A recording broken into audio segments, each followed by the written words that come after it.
ठीक है जी। जिन जिन बच्चों को एबनॉर्मल लॉस क्लोजिंग स्टॉक में दिक्कत होगी लास्ट क्लास में जो हमने पढ़ा था वो यहाँ पे सीख ले मेरे साथ भी। मैंने यहाँ पे क्वेश्चन आपके लिए फ्रेम किया। कंसाइनर ने कंसाइनी को गुड्स भेजे 50,000 रुपए के जिसका की प्राइस था 10 रुपीज। यहाँ पे मैंने इनवॉइस में कॉस्ट की बात नहीं की है, मैंने कहा 10 रुपीज पे आगे सेंड किया गया। एक्सपेंसेस कंसाइनर ने किए थे 5,000 के जो कि फुल्ली नॉन रेकरिंग नेचर के होते हैं, आपको मालूम ही है। कंसाइनी ने गुड्स रिसीव किया 48,000, therefore goods lost in transit कितने हैं 2,000। ठीक है जी। गोडाउन में चले गए हैं, ठीक है जी, ये गुड्स 48,000, इस पे एक्सपेंसिव है रेकरिंग नेचर के 2,000, नॉन रेकरिंग नेचर के 1,000। आगे लिखा है गुड्स जो लॉस हुए गोडाउन में वो 1,000 यूनिट्स हुए। मतलब आपको दोनों तरीके का लॉस दिखाई दे रहा है, दोनों तरीके का लॉस दिखाई दे रहा है। गुड्स इन ट्रांजिट भी है, गुड्स इन गोडाउन भी है, और गुड्स सोल्ड कितने हैं 42,000 units at the rate 15 each. अब हमारे को यहाँ पे कंप्यूट करना है क्या, abnormal loss and closing stock. तो आप यहाँ लिख लीजिए कंप्यूट, आप लोगों ने क्वेश्चन लिख दिया closing stock and abnormal loss if insurance claim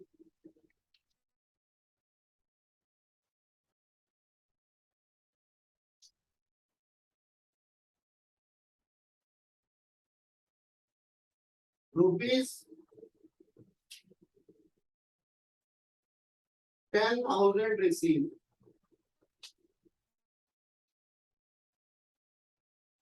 ठीक है जी। अपने यहाँ पे कंप्यूटेशन करता हूँ, कंप्यूटेशन ऑफ, सबसे पहले तो abnormal loss in transit, transit वाला, हाँ जी। कॉस्ट पे होता है हमेशा, कॉस्ट कितनी थी, कितने यूनिट्स सर 2,000 यूनिट्स हो गए हैं, दाम कितना था 10 रुपए, 20,000 रुपए। ठीक है जी।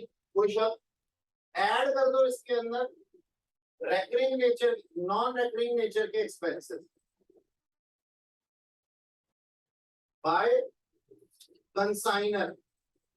हाँ जी, कितने कंसाइनर ने गुड्स एक्सपेंस किए 5,000। बेटा कितने पे किए हैं, कितनी गुड्स पे किए हैं सर 50,000 यूनिट्स पे। तो बताइए सर 2,000 यूनिट्स पे कितने किए होंगे, यूनिटरी मेथड है गुड़िया, बात समझ में आई। ठीक है, 5,000 रुपए अगर 50,000 गुड्स पे खर्च किए हैं तो 1 यूनिट का अमाउंट आ गया, तो 2,000 का कितना हुआ बोलो, नहीं बताओगे 840 केवल, चेक कर लो कोई 40 कह रहा है कोई 840 कह रहा है, नहीं ये किलो के हिसाब से मत गिनो, कैलकुलेटर निकाल लो फटाफट से, जल्दी से निकालो, इससे पहले कि मुझे गुस्सा आ जाए, जल्दी करो कैलकुलेटर निकालो। हाँ कितना है 200, मेरे को एक्चुअल कैलकुलेशन चाहिए, कभी 40 कभी 200 कभी 180 नहीं चाहिए मेरे को। अच्छा जी, और साथ में नॉन रेकरिंग नेचर के expenses by home, by consignee. इधर सुनो बेटा, अब मेरे को एक बात बताओ, क्या कंसाइनी ने ये गुड्स जो कि ट्रांजिट में खराब हो गए थे क्या वो रिसीव किए थे, नहीं किए थे ना, तो यहाँ पे नॉट एप्लीकेबल लगा दूं, हाँ सर लगा दो, क्योंकि इन गुड्स के ऊपर उसने कुछ खर्चा किया ही नहीं होगा, जेन्युइन रीजन है ना। कितना हो गया बेटा ये 20,200, ठीक है जी, ओके। 20,200 का एबनॉर्मल लॉस इन ट्रांजिट, जल्दी से इसको करो, मुझे इसको मिटाने का है, जल्दी से करो इस सोल्यूशन को।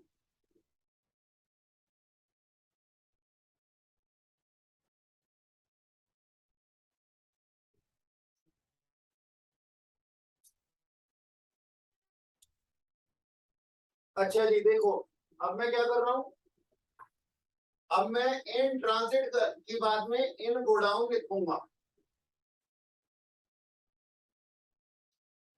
और इधर देखोगे आप लोग सारे गोडाउन वाला केस, गोडाउन में हुए हैं, ठीक है जी। कितने यूनिट लॉस 1,000, अब जो गोडाउन में यूनिट लॉस हुए हैं उसके ऊपर कंसाइनर ने भी कुछ एक्सपेंस किए होंगे। अगर कंसाइनर ने 5,000 रुपए खर्च किए कितनी गुड्स पे, 50,000 गुड्स को सेंड करने में, तो बताइए 1,000 में कितने किए होंगे। अब तो मेरे को आपसे पूछना भी नहीं था, आपने फिर भी जवाब दे दिया। अच्छा है 100 रुपए।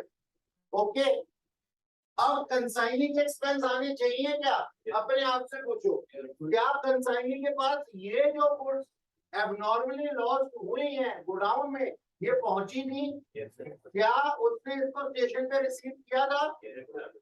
और क्या इसको गोडाउन में ले जाने के खर्चे हुए थे? हुए थे। तो सर कितने गुड्स के ऊपर हुए थे? अब इधर देखेंगे, नॉन रेकरिंग नेचर के एक्सपेंसेस बाय कंसाइनी, उसने कितने रुपए खर्च किए थे? 1,000 नॉन रेकरिंग नेचर के एक्सपेंसेस, 1,000 रुपीज उसने खर्च किए। क्या उसने 50,000 गुड्स पे किए? 48,000 पे किए। ठीक है जी, तो 48,000 लिख देता हूँ, ये पर यूनिट का अमाउंट आ जाएगा। अब मैं इसको मल्टीप्लाई कर देता हूँ 1,000, यानी कि 1,000, अगर उसने 48,000 गुड्स पे किए तो बताओ 1,000 पे कितने किए होंगे? 20.8 को 21 लिख सकते हैं, चलो ठीक है। तो यहाँ पे नेट एक्सपेंसेस और नेट लॉसेस कितने के हुए? 20,121 रुपए मात्र। ठीक है जी, फटाफट से नोट दो।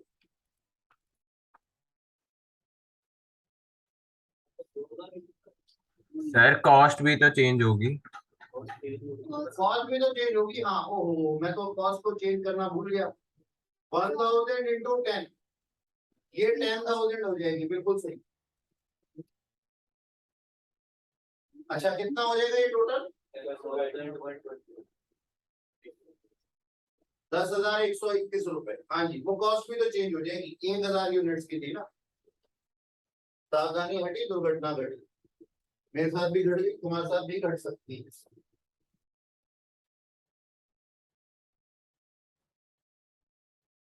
हो गया, जल्दी करो।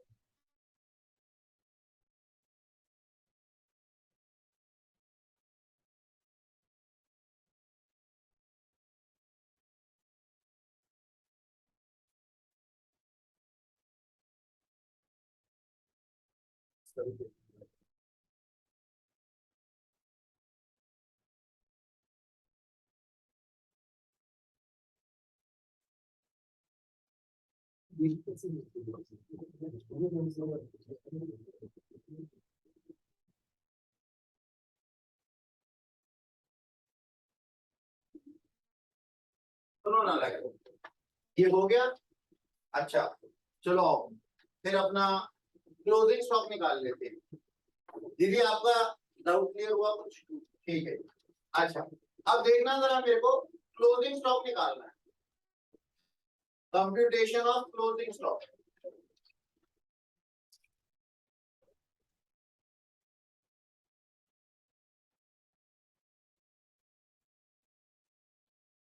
ठीक है जी, कितने यूनिट्स थे हमारे पास क्लोजिंग स्टॉक में? देखो, चेक कर लें। सर 50,000 कंसाइंड किए गए थे सर, उसके बाद में 2,000 डिस्ट्रॉय हो गए थे ट्रांजिट में, 1,000 गोडाउन में डिस्ट्रॉय हो गए थे, और 42,000 बेच दिए गए थे। तो कितने गुड्स बच गए थे? 5,000 यूनिट्स बच गए होंगे सर। अच्छा जी, तो मैं ये कहता हूं, प्राइस 5,000 इंटू 10 का था ना, तो 50,000 तो उसका प्राइस हो गया। अब एक्सपेंसेस 5,000 रुपए कंसाइनर ने खर्च किए हैं 50,000 गुड्स पे, तो बताओ 5,000 पे कितने किए होंगे? 500, है ना? 500 ही किए होंगे ना? ठीक है। और नॉन रेकरिंग नेचर के एक्सपेंसेस क्या कंसाइनी ने इन गुड्स पे किए हैं? हाँ किए, क्योंकि सर ये लेके गया था इनको। ठीक है जी, कितने थे? 1,000 रुपए के खर्चे 48,000 पे किए थे, तो बताओ 5,000 पे कितने किए होंगे? कितना हो गए? 105। पक्का कैलकुलेट करके बोल रहे हो ना? मुझे नहीं आता। 104 आ रहा है, 5 आ रहा है, जो भी आ रहा है कैलकुलेट करो कितना आ गया? 50,604 104 है, ठीक है ना? ये क्लोजिंग स्टॉक है।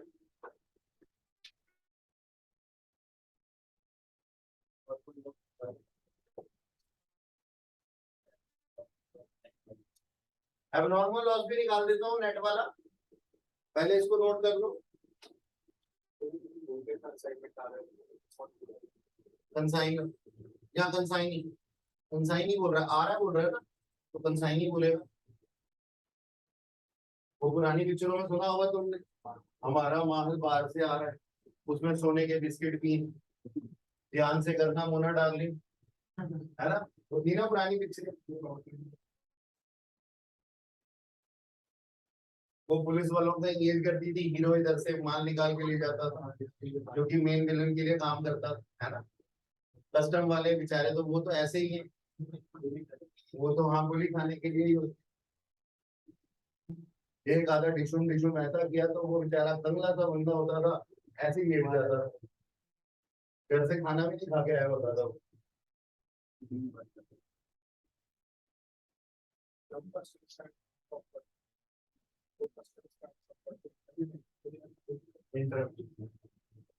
टैक्स में है, लेकिन वो टैक्स में भी इंटर से हटा दिया है, आईडीटी के अंदर भी नहीं है, मतलब टैक्सेशन के पेपर में भी नहीं है फाइनल।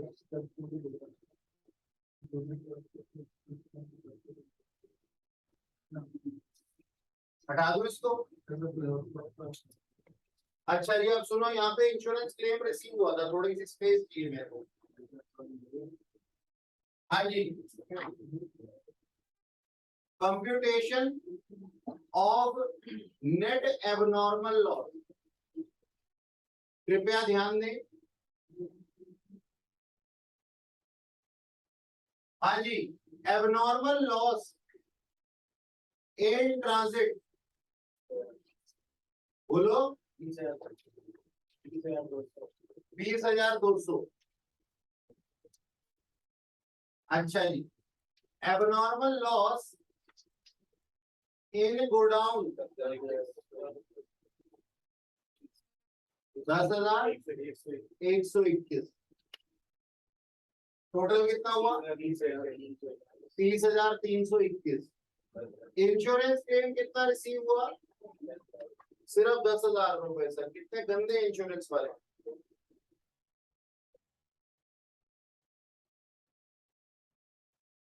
कितने? 10,000। देयरफॉर नेट लॉस कितना आ गया?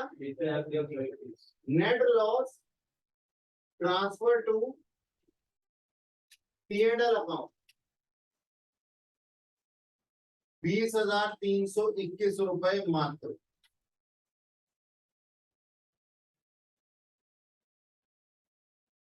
सर हाँ जी, sir computation of closing stock में इनवॉइस प्राइस क्यों नहीं लगाया? इनवॉइस प्राइस दिया हुआ क्वेश्चन के अंदर बेटा?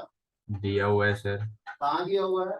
ये लिखा sir, goods sold 42,000 units at 15 each.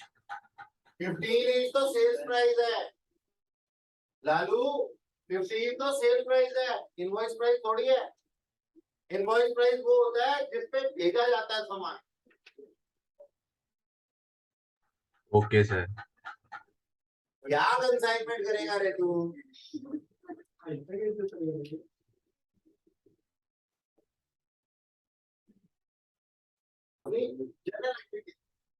General entry लिखते हैं।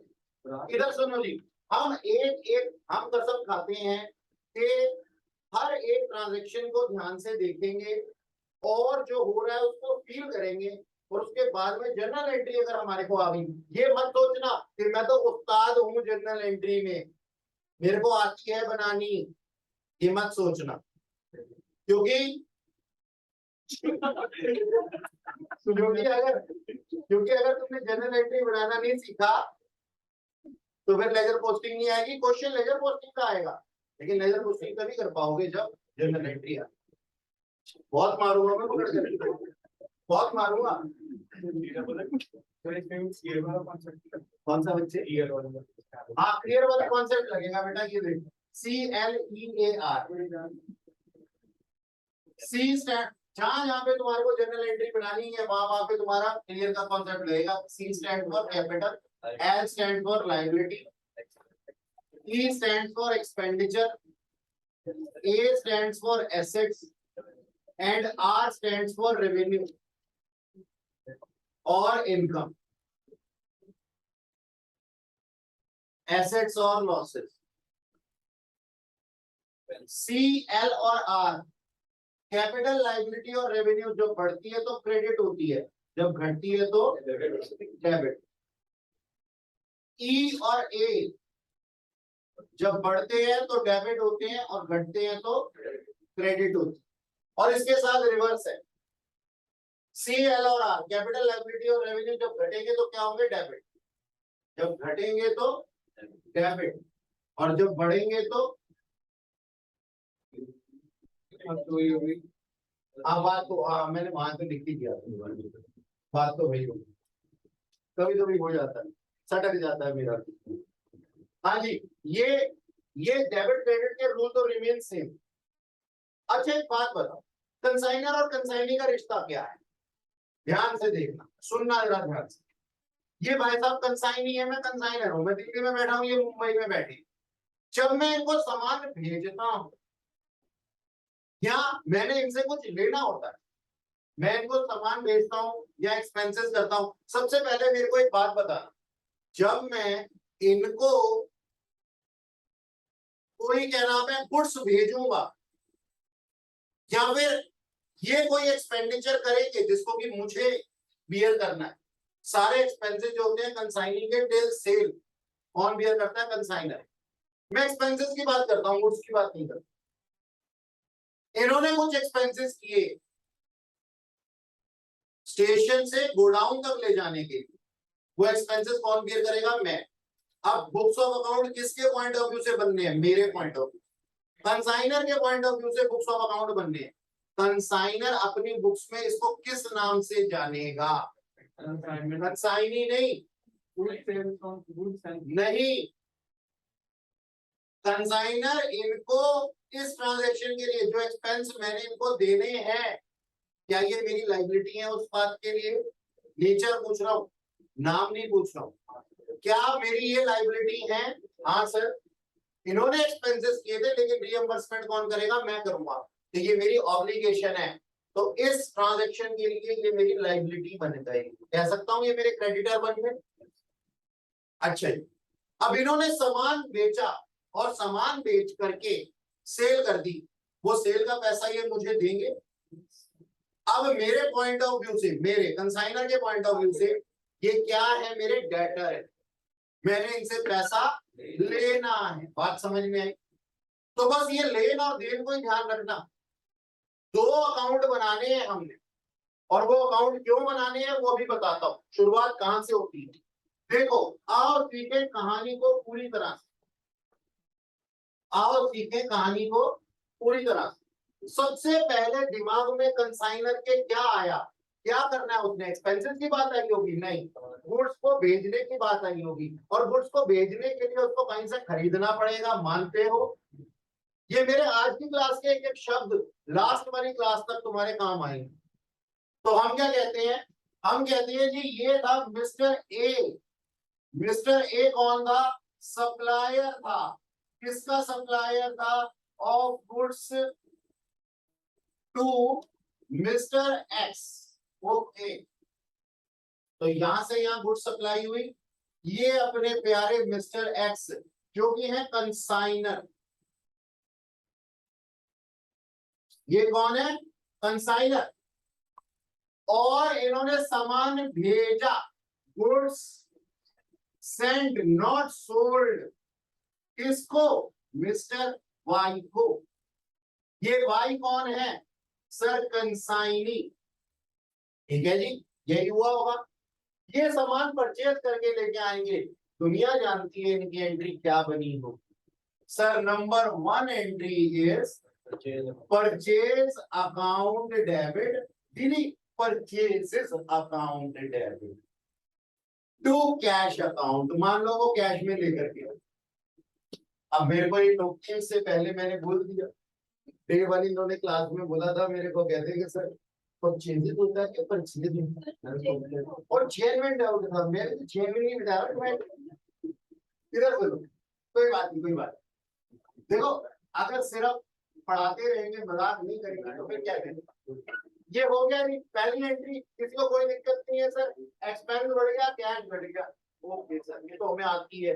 अच्छा, दूसरी एंट्री, ये कहाँ चार्ज करेगा इस परचेजेस को, ट्रेडिंग अकाउंट में। क्या एंट्री बनाएगा, trading account debit to purchases account, यही एंट्री होती है, trading account debit to purchases account. यानी कि लास्ट में अपने परचेजेस एक्सपेंसेस को कहां डालता है, ट्रेडिंग अकाउंट में। डायरेक्ट और इनडायरेक्ट एक्सपेंसेस होते हैं हमारे पास में, तो ये ना मैंने एक अकाउंट ओपन कर दिया यहाँ पे, कौन सा अकाउंट सर, ट्रेडिंग अकाउंट, और यहाँ क्या लिख दिया, टू परचेजेस, ठीक है, ये परचेज करके लेके आए, यही वाली एंट्री लिखी है यहाँ पे, ओके। अब ये दो एंट्री आपसे कोई नहीं पूछने वाला कंसाइनमेंट चैप्टर में। सर क्यों टाइम पास कर रहे हो, टाइम इसलिए पास कर रहा हूं ताकि पीछे का बैकग्राउंड को आगे लेकर के चल सके, ठीक है। अब ना इसमें गुड्स जो थे वो सेंड करने थे, अगर ये गुड्स खुद सेल कर देता दिल्ली के अंदर रहते हुए, मैंने मुंबई भेजना था ना सामान, अगर मैं खुद ही दिल्ली में रहते हुए खुद ही सेल कर देता, डायरेक्ट कस्टमर से बात करता, तो यहाँ पे क्या लिख देता सर, बाय सेल्स, और हमारा चैप्टर भी खत्म हो जाता। आई थी चीजें और चली गई चीजें, ग्रॉस प्रॉफिट हो गए, एक्सपेंसेस हुए, वो लेकिन वो तो फाइनल अकाउंट होता, वो कंसाइनमेंट थोड़ी होता। तो यहाँ पे गुड्स सेल नहीं हो रहे, लेकिन सेंड तो हो रहे हैं, और सेंड किसके लिए हो रहे हैं, सेल होने के लिए। फ्यूचर में सेल होगी तो क्या आपको नहीं लगता यहाँ ट्रेडिंग अकाउंट क्रेडिट होना चाहिए, क्या ये इनकम नहीं है।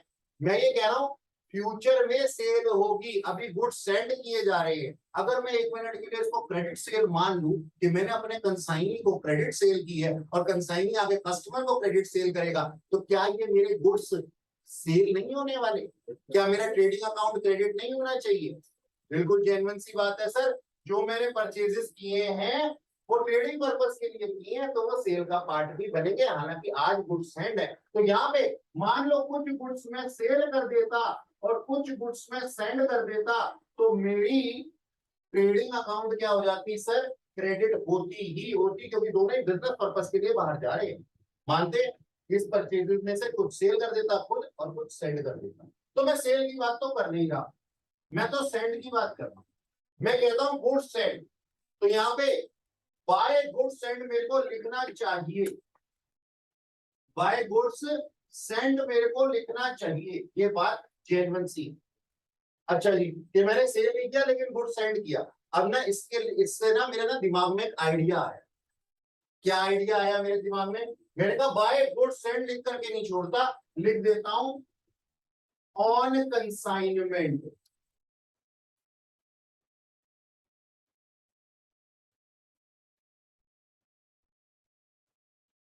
Bye goods send on consignment account, तो मेरी जनरल एंट्री क्या बन गई sir, goods send on consignment account debit, goods send on consignment account debit to trading account. ये 3 एंट्रीज में किसी को कोई दिक्कत है तो अभी के अभी बोलो जल्दी से।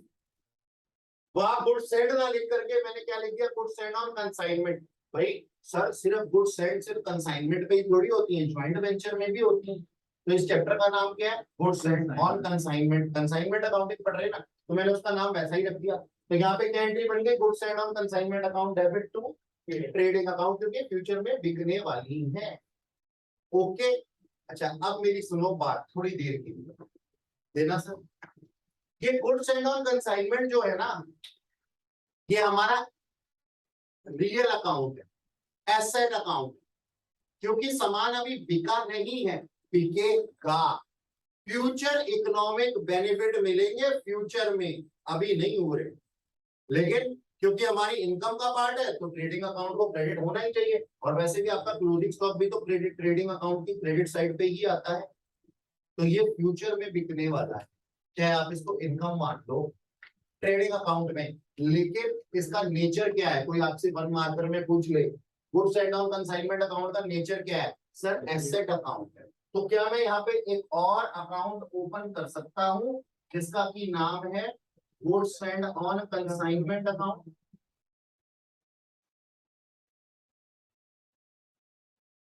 और क्या मैं यहाँ पे इसकी डेबिट साइड पे टू ट्रेडिंग अकाउंट लिख सकता हूँ? क्या आप मेरी बात मानते हैं? यहाँ से यहाँ हो जाएगा क्रॉस ट्रांसफर, ठीक है ना? मैंने गलत तो नहीं किया ना? जहां मैं गलत करूं मेरे को बता देना कि सर ये आप गलत कर रहे हो, मेरे को समझ में नहीं आता, मेरे हिसाब से मैं सही चल रहा हूं, ठीक है ना? ओके, तो मैंने यहाँ पे ये ट्रांसफर एंट्री कर दिया क्योंकि मेरे पास जगह नहीं है, बोर्ड पे फटाफट से कॉपी कर लो, कोई नहीं पूछेगा तुमसे ये 3 एंट्रीज, लेकिन तुम्हारी कॉपी पे नहीं लिखती होगी ना।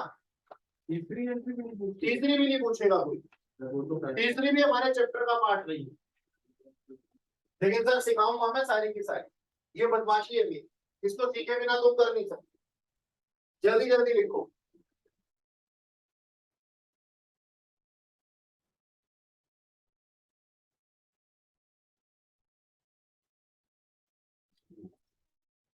हाँ जी सर, अब ना हमारा अभी तक कंसंट्रेशन था इसी पे गुड्स सेंड पे, कि सामान भेजना है सामान भेजना है, तो हमने एक अकाउंट ओपन कर लिया था, कौन सा वाला, goods send on consignment account.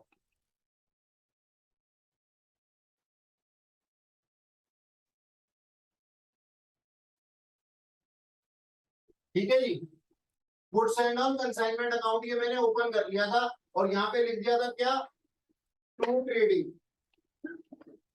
अब ये अपने आप में क्या है, ये अपने आप में एसेट है। इस अकाउंट के अंदर जब भी सामान आएगा तो डेबिट होगा, दिख रहा है आया हुआ है। अब ना मैंने एक बात रियलाइज की, goods and on consignment account के नाम पे सिर्फ गुड्स की ही बात हो रही है, जबकि कंसाइनिंग का और कंसाइनर का रिलेशनशिप सिर्फ गुड्स तक ही है। नहीं सर, उनको तो एक्सपेंसेस भी बियर करने हैं, उनको कमीशन भी बियर करनी है, उनको सेल्स को भी देखना है, बहुत सारी चीजें देखनी है। तो ये goods and on consignment account से काम बन जाएगा नहीं। तो मुझे ना अंदर से रियलाइज हुआ, किसको रियलाइज हुआ, कंसाइनर को। क्यों रियलाइज हो रहा है, कंसाइनर को ही, क्योंकि सर सब कुछ उसी का ही है, कमीशन भी इसी ने देनी है, एक्सपेंस भी इसी ने देना है, सामान भी इसी ने देना है, टेंशन पूरी इसकी है क्योंकि ओनरशिप इसका है। बात समझ में आ गई? सामने वाले को तो कोई फर्क नहीं पड़ता, सर सामान बिकेगा नहीं बिकेगा भाड़ में जाए, मेरे को तो जितना बिकेगा कमीशन ले लूंगा, नहीं बिकेगा तो भाड़ में जाए, मुझे क्या फर्क पड़ता है, उसकी कोई इच्छा ही नहीं। तो कंसाइनर सारे पेन ले रहा है, तो उसने क्या किया, कहता है मैं कंसाइनिंग के ऊपर नजर रखूंगा और इस नजर अकाउंट को मैं नाम दूंगा कंसाइनमेंट अकाउंट। क्या नाम दूंगा, और इसके अंदर डेबिट साइड पे मैं सारे एक्सपेंसेस और क्रेडिट साइड पे मैं सारी इनकम्स को लिखूंगा। Debit all expenses, credit all incomes. हाँ जी, ये कौन सा अकाउंट हुआ सर, नॉमिनल अकाउंट है ये तो। सर ये तो नॉमिनल अकाउंट है। सर ये क्या ड्रामे कर रहे हो आप, ट्रेडिंग अकाउंट नॉमिनल था, हाँ आपने ट्रेडिंग से एक रियल अकाउंट खोला, रियल से वापस नॉमिनल पे आ रहे हो, क्या ड्रामेबाजी कर रहे हो? क्यों नहीं आपने ट्रेडिंग अकाउंट के अंदर ही ये काम कर दिया? नहीं करूंगा, कभी नहीं करूंगा, ट्रेडिंग अकाउंट के अंदर कभी नहीं करूंगा, ट्रेडिंग एंड पीएनएल अकाउंट के अंदर। पता है क्यों? Trading account profit and loss account होता है मेरे खुद के लिए, और जब मैं कोई कंसाइनमेंट पे भेज रहा हूं तो वो something different than my sales.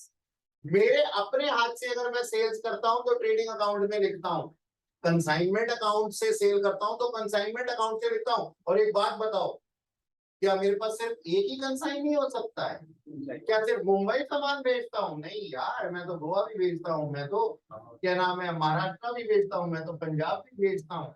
तो सबके सबके लिए क्या मुझे अलग अलग कंसाइनमेंट अकाउंट नहीं बनाना चाहिए? बनाना चाहिए। तो मेरे को एक जरूरत पड़ी नॉमिनल अकाउंट की, लेकिन वो नॉमिनल अकाउंट ट्रेडिंग अकाउंट नहीं है। क्यों? क्योंकि ट्रेडिंग अकाउंट अल्टीमेट अकाउंट होता है मेरा। Trading and P and L account है my account as a businessman, and as a consigner I have consignment account. Is it clear to all of you? हाँ madam.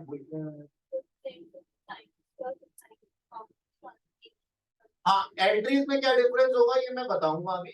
Entries के अंदर अभी चलेंगे। पहले जो बेसिक बात मैं बता रहा हूं, मैंने ये बोला कि ट्रेडिंग एंड पी&एल अकाउंट मेरे अपने लिए मेरे अकाउंट है, और कंसाइनमेंट अकाउंट कंसाइनी और कंसाइनर के रिलेशनशिप को क्या करता है, बताता है। और वैसे एक बात बताऊं, ये सही भी है ना, क्योंकि देखो मैं कहता हूं इतने सारे कंसाइनी है, जो कंसाइनी बेस्ट काम करके शुरू करके दे रहा है मेरे को, मैं उसी के साथ रिलेशनशिप रखूंगा। बाकी वाले को क्या बोलूंगा, चल भाई हट, तू तो सेल ही नहीं करके दे रहा। तो मुझे पता करना पड़ेगा ना उसके साथ में मेरी ट्रांजेक्शंस क्या हुई। अगर सारी ही ट्रांजेक्शन को मैं फाइनल अकाउंट में डालता रहूंगा, यानी कि ट्रेडिंग एंड पी&एल में डालता रहूंगा, तो कैसे पता लगेगा कौन सा कंसाइनी ज्यादा बढ़िया काम करके दे रहा है? तो इसलिए मुझे जरूरत है कंसाइनमेंट अकाउंट की। अब कंसाइनमेंट अकाउंट का नेचर क्या है? आवाज नहीं आ रही?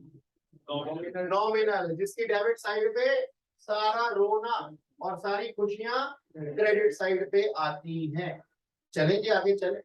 मैंने नहीं पढ़ाया एक नंबर का भी चैप्टर अभी तक, मैंने जर्नल एंट्री एक भी नहीं लिखवाई अभी तक इस चैप्टर से रिलेटेड।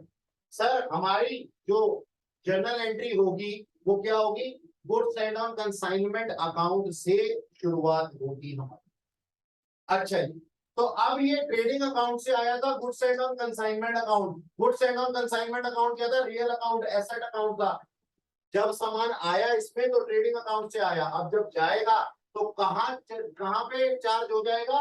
कंसाइनमेंट अकाउंट में चार्ज हो जाएगा, क्योंकि गुड्स सेंड किया था, गुड्स मैंने सेंड किया था बेचने के लिए।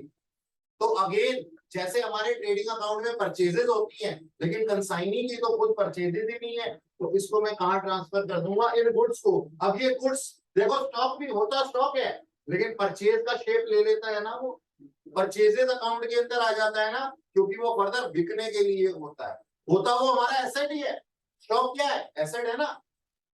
लेकिन सबसे पहले वो परचेजेस का पार्ट बन जाता है एज एन एक्सपेंडिचर। क्यों? क्योंकि हमने इसको इनकम का बनाना है। हमारा एसेट का पार्ट कौन बनता है? क्लोजिंग स्टॉक, जो बचा हुआ है।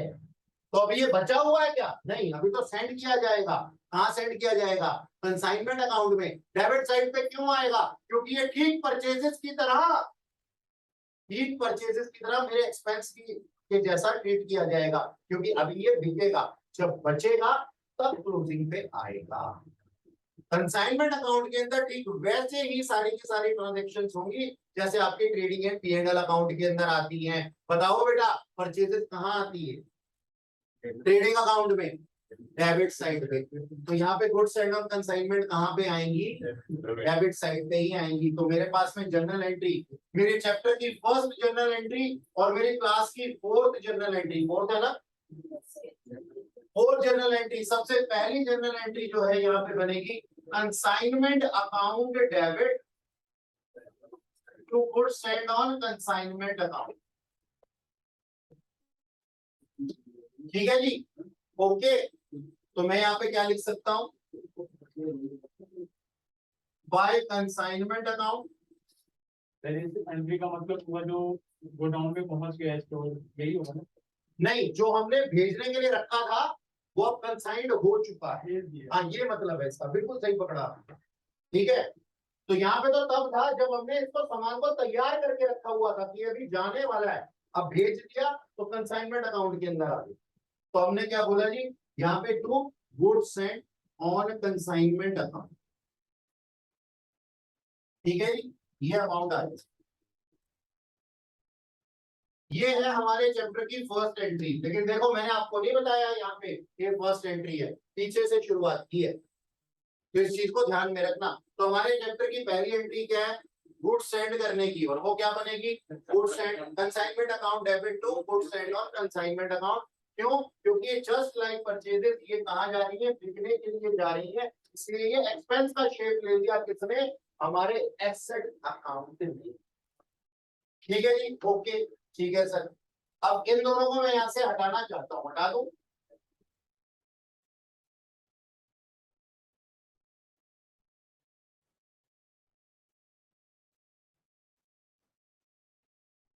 और इसकी जगह लाना चाहता हूं कंसाइनमेंट अकाउंट।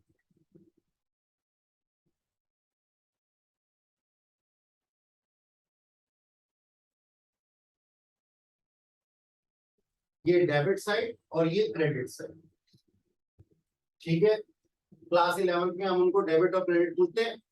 सर डेबिट और क्रेडिट क्या होते हैं? हम कहते हैं जैसे मैथ्स में प्लस और माइनस होते हैं, वैसे डेबिट और क्रेडिट होते हैं, है ना। और डॉक्टर और कंपाउंडर की तरह भी याद रख सकते हो आप उसको। अच्छा सुन, ध्यान से सुनो, इतने छोटे बच्चे नहीं हो। अच्छा जी, तो पहली एंट्री मेरी यहाँ पे क्या हो गई? To goods send on consignment. अच्छा बाब, अब एक बात बताओ, कंसाइनर कंसाइनी के पास माल भेजने के लिए कुछ खर्चे करेगा, एक्सपेंसेस हैं, तो कंसाइनमेंट अकाउंट डेबिट होना चाहिए। और कंसाइनर के खुद के खर्चे हैं, तो वो कहां से करेगा? बैंक से करेगा ना। एंट्री क्या बनेगी जी? Consignment account debit, consignment account debit to bank account. ये क्या है जी? Expense by consigner, expense by consignor,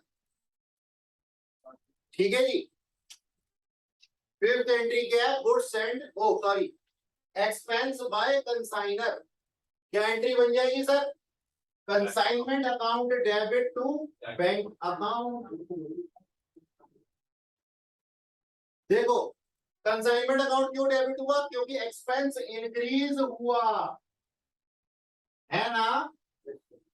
और दूसरा, हमारा बैंक यानी कि एसेट डिक्रीज हुआ, खर्चे किए, उसने सेल्फ खर्चे किए, तो एक्सपेंस क्या हो गए? डेबिट, और बैंक क्या हो गया? क्रेडिट। कोई शक? चले आगे।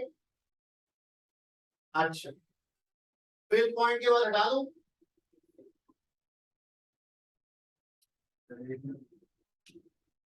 इसको यहां से भगा दीजिए,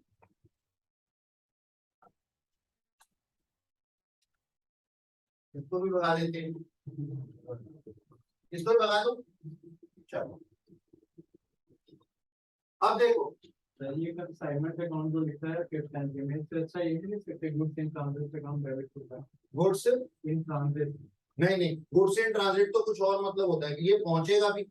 ये कंसाइनमेंट अकाउंट हमने क्यों बनाया है? इसके अंदर गुड्स की भी एंट्री करूंगा, एक्सपेंसेस की भी करूंगा, कमीशन की भी करूंगा, सेल्स की भी करूंगा, प्रॉफिट्स की भी करूंगा, क्लोजिंग स्टॉक की भी करूंगा, सारे रिलेशनशिप के लिए ये मैं एंट्रीज की बात कर रहा हूँ, तो ऐसे बार-बार लिखेंगे कंसाइनमेंट अकाउंट। हाँ, कंसाइनमेंट अकाउंट को हर खर्चे पे डेबिट करेंगे, ठीक है। अच्छा जी, अब इधर देखो, हेलो, कृपया ध्यान दें, कौन सा नंबर था? छठा। अब इसके बाद कहानी में आगे क्या होता है? सर एक्सपेंसेस बाय कंसाइनी आते हैं। अच्छा सर, अच्छा, एक्सपेंसेस बाय कंसाइनी बोलो तो ये अगर, अब ये किसकी बुक में बन रहा है? ये बन रहा है in the books of consignor, in the books of consignor, पहले ही बताया था मैंने। अच्छा, अब एक बात बताओ, यहां पे कुछ एक्सपेंस कर रहा है कौन? Consignee. Expense by home, expense by consignee, clear कौन करेगा? कंसाइनर। मन गवाही दे रहा है ना, ठीक है जी। अच्छा, तो एक बात है कि कंसाइनर के एक्सपेंसेस बढ़ जाएंगे, दो इफेक्ट पड़ेंगे, एक्सपेंसेस बढ़ जाएंगे कंसाइनर के। नंबर टू, क्योंकि अभी पे नहीं किया तो एक लाइबिलिटी भी बढ़ जाएगी, और लाइबिलिटी का नाम क्या है? कंसाइनी, है ना। तो मैं क्या बोल दूं यहाँ पे? Consignment account. एक्सपेंसेस कहाँ होते हैं? कंसाइनमेंट अकाउंट के अंदर। Consignment account debit to consignee account. क्यों जी, बात समझ में आई? फ्यूचर ऑब्लिगेशन है ना, अभी पैसे देने हैं उसको, कह रहा है खर्च तू कर रहा है, याद है। Noting charges bills of exchange में एक होता है पेड, एक होता है इनकर्ड, कहानी सुनाई थी। तो ये वही है इनकर्ड वाली। ये कहता है मेरे एक्सपेंसेस बढ़ गए कंसाइनी, तेरे थोड़ी बढ़े हैं, तू तो मुझसे ले लेगा। तो मेरे एक्सपेंसेस बढ़ गए इसलिए कंसाइनमेंट अकाउंट डेबिट, और साथ ही मैंने ये पैसे तुझे देने हैं, तू मेरी लायबिलिटी है, अभी पे नहीं किया तो तू मुझसे लेगा, इसलिए कंसाइनी का अकाउंट क्रेडिट। ये लायबिलिटी है इसकी, क्योंकि इन एक्सपेंसेस के लिए ये लायबिलिटी है।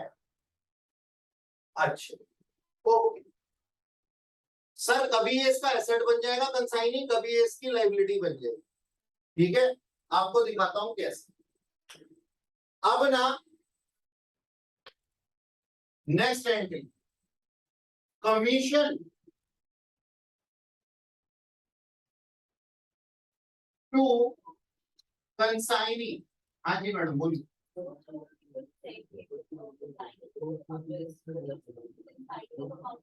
नहीं किया, बिल्कुल नहीं किया। क्यों करूं? एक्सपेंसेस इनकर्ड हुए और गुड्स कम हुई है, ये ट्रांजैक्शन जब वो सेल करेगा ना, तब जाके उससे रिलेशनशिप क्रिएट होगा, तब करूंगा उसके साथ। जब जब गुड सेंड करता हूं ना, तो कंसाइनी से रिलेशनशिप नहीं हो रहा, जब वो सेल कर देगा ना, तब रिलेशनशिप एग्जिस्टेंस में आएगा। ये ठीक उसी तरीके से है जैसे जब शेयर एप्लीकेशन करते हैं, तब रिलेशनशिप डेवलप नहीं होता अलॉटमेंट के टाइम पे। ठीक है ना? अच्छा, तो मैं क्या बोला जी, मैंने बोला कमीशन टू कंसाइनी। हाँ जी, क्या कंसाइनी की कमीशन कंसाइनर के लिए एक्सपेंस है, आप ऐसा मानते हैं? आवाज नहीं है, आवाज नहीं है। तो हम क्या कहते हैं सर, इसके एक्सपेंसेस इंक्रीज हो गए कंसाइनर के। बुक्स ऑफ कंसाइनर है, कंसाइनर के पर्सपेक्टिव से सोचना हमेशा, कंसाइनी के पर्सपेक्टिव से बिल्कुल मत सोचना। एक्सपेंस इंक्रीज हो गए, और दूसरा एक लायबिलिटी भी इंक्रीज हो गई, और नाम क्या था? वही था, यही वाली एंट्री है यहाँ पे भी, लेकिन सिर्फ समझाने के लिए बता रहा हूँ। तो क्या एंट्री बन जाएगी? मैंने कंसाइनमेंट अकाउंट, यानी कि कंसाइनर क्या लिखेगा? Consignment account debit to consignee account. ठीक है, okay.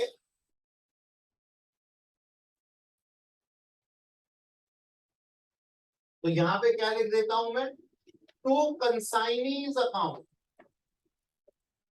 E stands for consignee and OR stands for consigner, और यहाँ पे लिख देता हूं जी एक्सपेंसेस और साथ ही कमीशन।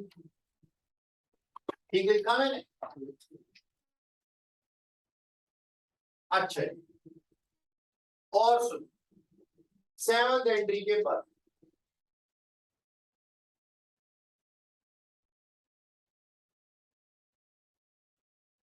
तो जब हम कंसाइनिंग अकाउंट,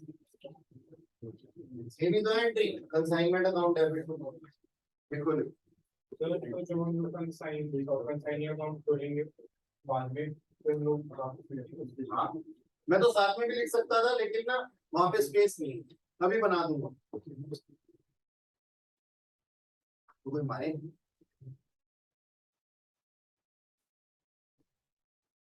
पाती की शक्ल ऐसी हो रही है जबरदस्ती सुंदरकांड में बैठे हुए बंदे की होती है। सुंदरकांड होता है ना, लंबा चल जाता है, 6 घंटे चल जाता है, और फिर पंडित जी बार बार साथ में ऐसे ऐसे करके मजे, क्योंकि पंडित जी का काम ही है सुंदरकांड गाने का, फिर वो साथ साथ में चौपाइयां भी, हाँ यजमान, हाँ जी बहन जी, प्रसाद खिलाओ, पानी पिलाओ, ऐसे करके वो कहता है, सामने लगा रहा होता, कहता है सुंदरकांड खत्म हो किसी तरह, या पंडित जी मजे ले रहे हैं। बेचारी ऐसी शक्ल बना के बैठी है कि जर्नल एंट्रीज कब खत्म होंगी, कब हम फ्लाइट में बैठेंगे, है ना? ऐसे शक्ल बना करके बैठे। राधे राधे। देखो जी, आ जाओ जी, एंट्री फॉर सेल कौन सा नंबर चल रहा था भाई? अब 8 आएगा। अच्छा जी, 8 सेल बाय कंसाइनी। अभी सुनो, कंसाइनी सेल कर रहा है, इसको कंसाइनर कैसे रिकॉर्ड करेगा? क्या आप मानते हैं कि उसकी इनकम इंक्रीज हो जाएगी? Yes sir. और दूसरा उसका एसेट यानी कि एक डेटर भी इंक्रीज हो जाएगा। डेटर के लिए वो कंसाइनी के अकाउंट को यूज करेगा और इनकम के लिए वो कंसाइनमेंट अकाउंट को यूज करेगा।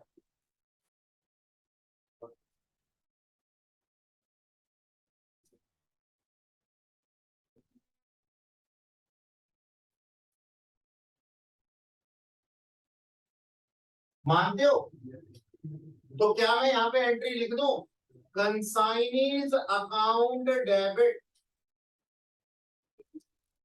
To consignment account,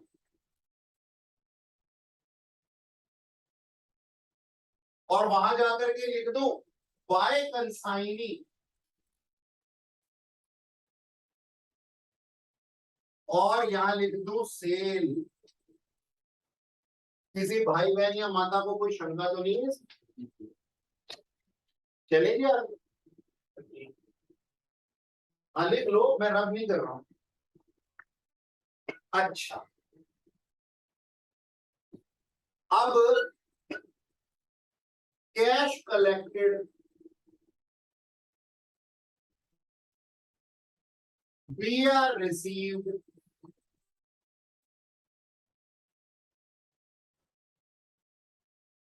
in advance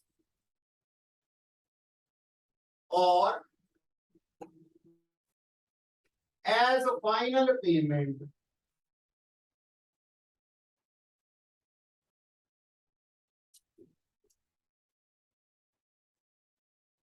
from consignee to consigner। क्या एंट्री होगी? अब सामान बिक चुका है, खर्चे और कमीशन एडजस्ट, खर्चे और कमीशन की एंट्री कर चुका हूं, कंसाइनर कर चुका है। अब सोच करके देखो, फाइनल पेमेंट की तरह या तो कैश आना है या तो चेक आना है या फिर सामने वाले ने बीआर दे देना है। पहले तो सामने वाला इन अमाउंट्स के लिए मेरा था कौन, लगता क्या था वो मेरा, मैं कंसाइनर हूं। सामने वाला इन अमाउंट्स के लिए क्या लगता था मेरा, डेटर लगता था। सर अभी अभी उसने ताजा ताजा सेल की है तो वो आपका डेटर लगता था। ठीक है जी, ओके। अब एक बात बताओ, ये कैश कलेक्टेड से या बीआर रिसीव्ड से या चेक रिसीव से हमारी इनकम होती है क्या? हमारी इनकम होती है क्या? देखो अभी नो एक बच्चा बोल रहा है, बाकी शांत है, बाकी सोच रहे हैं। रिपीट करूं क्वेश्चन अपना, मैंने कहा कैश कलेक्टेड से, बैंक चेक रिसीव से या बीआर रिसीव से हमारी इनकम इंक्रीज हुई है? नहीं, अब सबका नहीं आ रहा है। सर इनकम को तो हम पहले ही रिकॉर्ड कर चुके हैं, सेल इनकम होती है, अब तो उसके फल आ रहे, तो that is not income, that is just cash. और वहां पे हमारा डेटर कम हो जाएगा, सीधी सी बात है। जिसने पैसे देने थे, जब देने थे तो रिकॉर्ड किया था एज एन इनकम, अब मिल गए हैं तो इनकम दोबारा से रिकॉर्ड कर लें क्या? दो बार इनकम हो गई?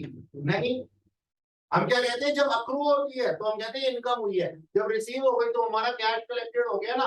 तो सीधी सी बात है सर, एक तो मेरा डेटर घट जाएगा और दूसरा मेरा बैंक, मेरा कैश, मेरा बीआर, भाई वट एवर नेम कॉल्ड, बढ़ जाएगा।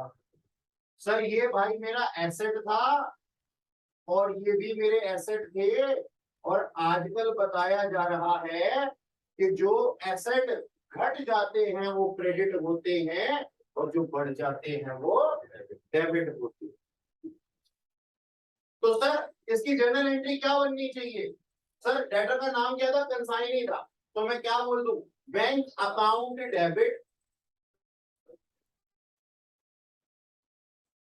अब यहाँ पे लिखने की जगह नहीं है और रिकॉर्डिंग वालों को दिखाई देगा नहीं, इसलिए मैं इसको यहां से हटा रहा हूं और इसको भी यहां से हटा रहा हूं।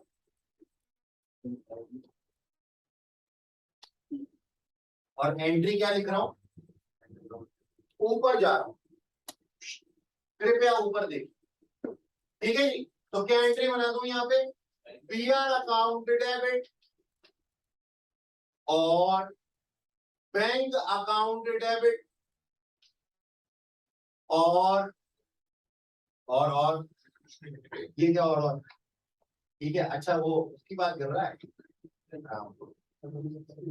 PR account debit, bank account debit, तीसरा क्या था, cash account debit to consignee account.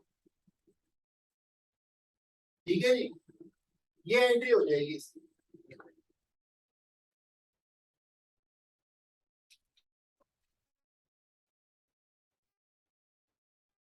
हाँ जी सर, अब देखना जरा ध्यान से, 10th नंबर चल रहा था ना, entry for abnormal loss.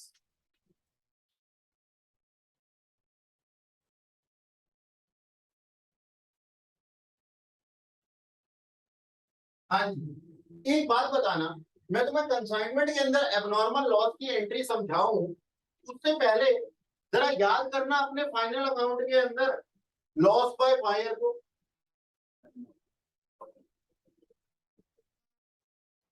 Loss by fire, मान लो loss by fire in final account. हाँ जी सर, हमें क्या करना पड़ता है, इधर देखिए, हमें क्या करना पड़ता है, नंबर 1 तो अपनी परचेजेस कम करनी पड़ती हैं और साथ ही अपने लॉसेस यानी कि एक्सपेंसेस को बढ़ाना पड़ता है। फाइनल अकाउंट की बात कर रहा हूं, कंसाइनमेंट की बात नहीं कर रहा। फाइनल अकाउंट में ये करते हैं, तो परचेजेस कहां चार्ज हो चुकी होती है, ट्रेडिंग अकाउंट में। तो हम क्या करते हैं, ट्रेडिंग अकाउंट को क्रेडिट कर देते हैं। अब नॉर्मली कोई देखे तो ट्रेडिंग अकाउंट में इनकम आती है ना क्रेडिट साइड में, लेकिन क्या नॉर्मल लॉस हमारी इनकम है? नहीं, हमने यहाँ पे ट्रेडिंग अकाउंट के अंदर ट्रेडिंग अकाउंट को क्या किया, क्रेडिट किया है। क्यों? क्योंकि ट्रेडिंग अकाउंट में हमारी परचेजेस चार्ज हो चुकी है, इसलिए क्रेडिट। सर ऐसे क्यों कर रहे हो, परचेज रिटर्न की तरह माइनस कर दो ना। ना ना ना ना ना, अगर परचेज रिटर्न की तरह परचेजेस में से माइनस कर दूंगा ना लॉस बाय फायर को फाइनल अकाउंट के अंदर, तो ऐसा माना जाएगा हमने ये खर्चे किए ही नहीं है। लेकिन खर्चे तो किए हैं जो कि जल के खाक हो गए। तो हमें क्या दिखाना पड़ रहा है, एक तो अपने परचेजेस को कम करना पड़ रहा है तो ट्रेडिंग को क्रेडिट कर दिया, और दूसरा लॉसेस और एक्सपेंसेस को बढ़ाना पड़ रहा है तो हम P&L अकाउंट को डेबिट कर देते हैं। तो हमारी एंट्री क्या बन जाती है, यहाँ पे हमारी एंट्री बन जाती है sir P&L account debit to trading account. किसकी वजह से, लॉस बाय फायर की वजह से। ठीक है जी, ये हमने फाइनल अकाउंट के अंदर ऑलरेडी पढ़ रखा है, समझ में आई बात। ये इफेक्ट होता है फाइनल अकाउंट के अंदर। अब कंसाइनमेंट अकाउंट के अंदर क्या होगा, बड़ा ही आसान है सर। बताओ, मेरी गुड्स सेंड को मैं परचेजेस बोलता हूँ कंसाइनमेंट अकाउंट में? हाँ सर बोलता हूँ। ये देखो सबसे पहले यही तो थी यहाँ पे। तो मैं अब क्या करूंगा, यहाँ पे मेरे कंसाइनमेंट अकाउंट को, मेरे ट्रेडिंग अकाउंट को मैं यहाँ पे कौन सा नाम दे देता हूँ, कंसाइनमेंट अकाउंट। तो मेरे पास में एंट्री क्या बन जाएगी sir, P&L account debit to consignment account. याद रखना, याद रखना,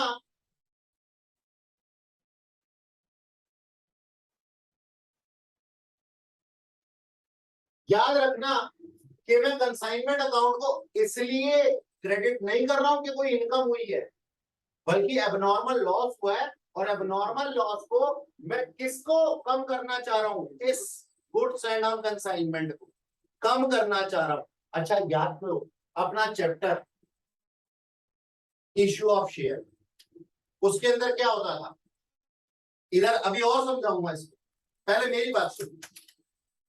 इश्यू ऑफ शेयर के अंदर क्या होता था, 50,000 शेयर इशू किए, 10,000 गंदे निकल आए। जिन्होंने डिफॉल्ट करना शुरू किया, क्या हम उनका अकाउंट अलग से नहीं बना देते थे? तो ये क्या है, क्या ये गुड्स एंड ऑन कंसाइनमेंट में 50,000 गुड्स थी? हाँ सर। क्या 10,000 गुड्स, क्या 2,000 गुड्स खराब हो गई? हाँ सर। अब जो खराब हो गई है उनको उस रेट पे बेच सकता हूँ जिसपे आम गुड्स को बेच सकता था? नहीं सर, वो तो पता नहीं बिकने लायक होंगी भी कि नहीं, क्या पता उसके लिए सिर्फ इंश्योरेंस क्लेम ही मिले। तो सोचने वाली बात है कि क्या मैं उसके लिए अलग से अकाउंट ओपन ना कर दूं? बिल्कुल कर दूं सर। तो उस अकाउंट का नाम मैं रख देता हूं एबनॉर्मल लॉस अकाउंट।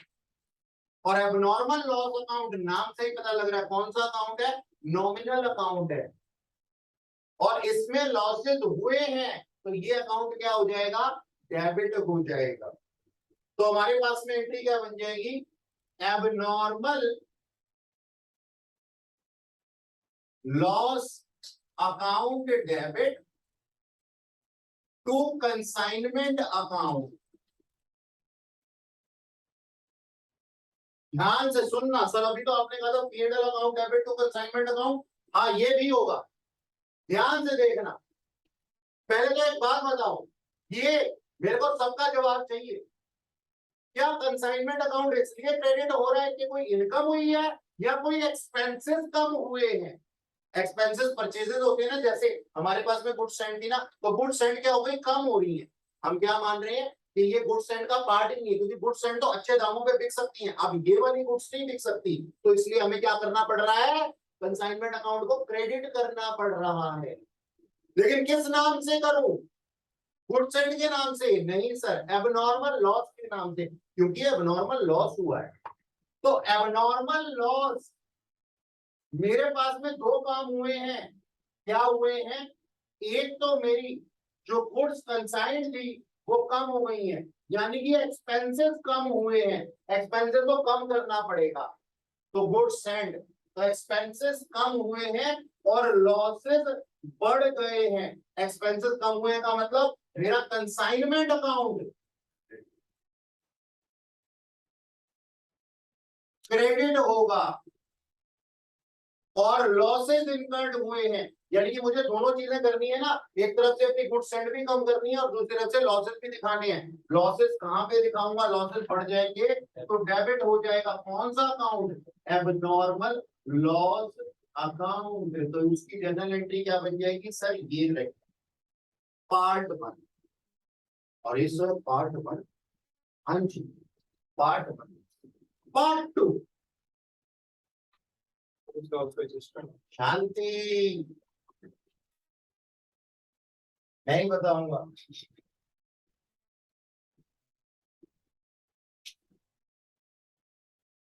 बताया था ना।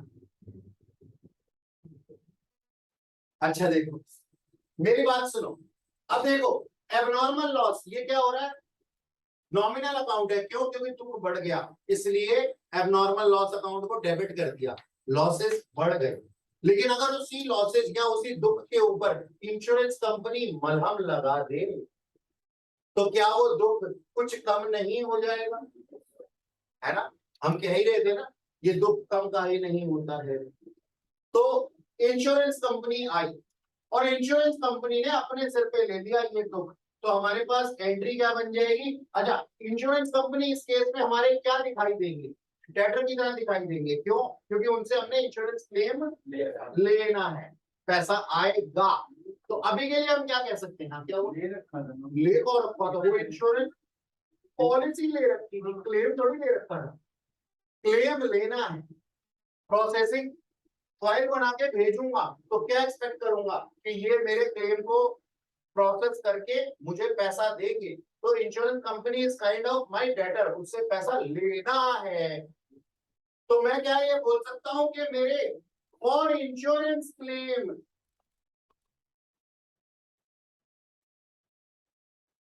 For insurance claim insurance company is like my debtor. और सर एबनॉर्मल लॉस, इन दो चीजों पे फर्क पड़ेगा, एबनॉर्मल लॉस जो कि है मेरे लॉसेस, यानी कि नॉमिनल अकाउंट, लॉसेस हो रहे हैं कम और डेटर इंक्रीज हो रहे हैं, तो सर जनरल एंट्री क्या बननी चाहिए, insurance company account debit and to abnormal loss account. Insurance company पैसा देगी,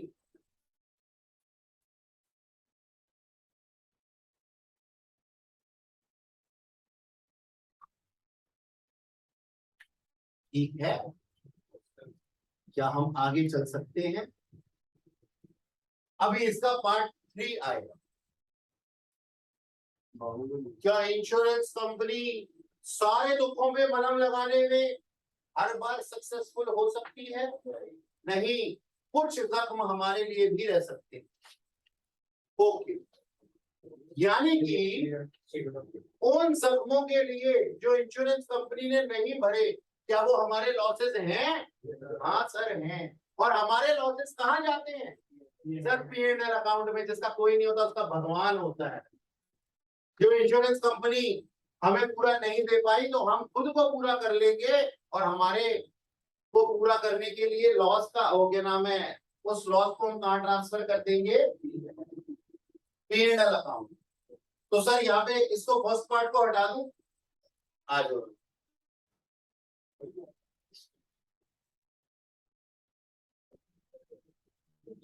हैं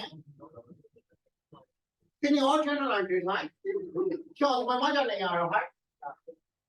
तुम्हारी ज्ञान वृद्धि नहीं हो रही भाई? बहुत हो गया। अरे ये बहुत की लिमिट तो हमें मार जाती है।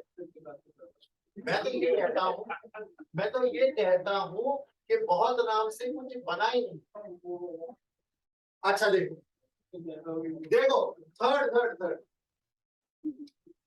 अरे बहुत आसान है बेटा, चैप्टर ही बहुत आसान।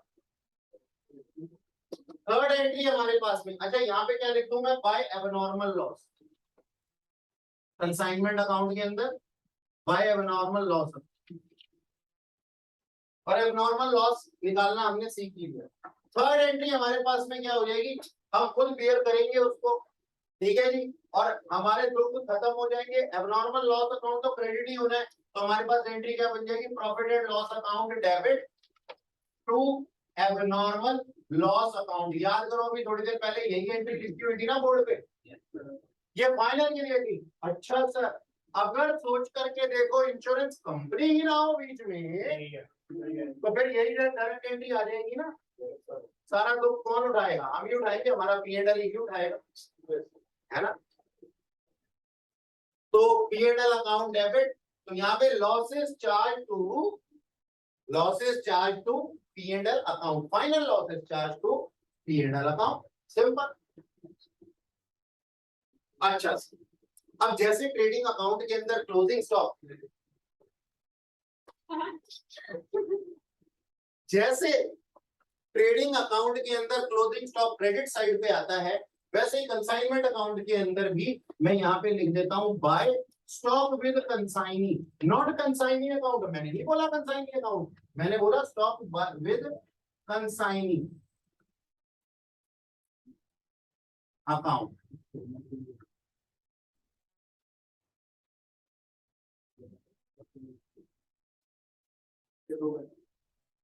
अच्छा देखो, कंसाइनी अकाउंट बनाते हैं फिर इसको खत्म करते हैं। मेरी बात सुनो, पढ़ा दो तो देखो सबसे पहले कंसाइनी अकाउंट यहाँ पे तो इधर लिख दूं टू कंसाइनमेंट अकाउंट, पूरा लिखना है इसको, एब्रीविएशन मत करना। अच्छा, ये कंसाइनी के एक्सपेंसेस और कमीशन बाय कंसाइनमेंट अकाउंट,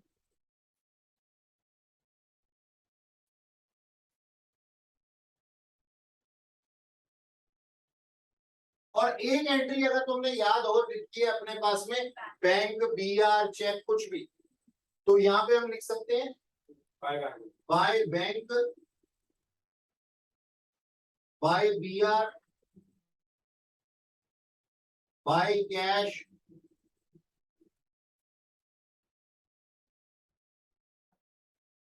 और अब जो फाइनल पेमेंट होगी ना, वो फाइनल फिगर्स होगी ना यहाँ पे, वो क्या होंगी? To consignment. ये दोनों consignee account in the books of consigner है, in the books of consigner ही है। कहीं तुम सोचो कंसाइनी की बुक्स में कंसाइनी का अकाउंट थोड़ी ना बनता है, अपने ऊपर खुद ही नजर रखेगा ऐसे ही है।